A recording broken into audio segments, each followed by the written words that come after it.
તો વાત કરીએ સુરતની, તો સુરત જિલ્લામાં છેલ્લા 2 દિવસથી સતત પડેલા જે વરસાદને પગલે સમગ્ર જિલ્લામાં વરસાદી માહોલ છવાયો છે। ત્યારે બારડોલી ખાતે સૌથી વધુ 5 ઇંચ વરસાદ પડ્યો છે। આ સાથે જ પલસાણામાં 4.5 ઇંચ, મહુવા અને ઉમરપાડામાં 2.5 ઇંચ, સુરત શહેરમાં 2.8 ઇંચ સહિતના વિસ્તારોએ નોંધપાત્ર વરસાદ નોંધાવ્યો છે।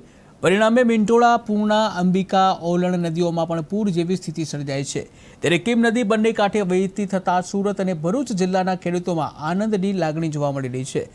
માંગરોળના મોટા બોરસરા ગામે પણ બેરલ બ્રિજ ઉપર નદીઓનો પ્રવાહ ઊંચે પહોંચ્યો છે। ત્યારે ઉકાઈ ડેમની સપાટી હાલમાં 321.98 ફૂટ છે અને જેમાં 36.507 જે કહી શકાય જે હાલમાં જે સપાટી છે તેમાં વધારો થયો છે, જેમાં 36,507 ક્યુસેક ઇનફ્લો અને 800 ક્યુસેકનો ઓવરફ્લો નોંધાયો છે। રૂલ લેવલની વાત કરવામાં આવે તો 333 ફૂટ અને ભયજનક સપાટી 345 ફૂટ છે।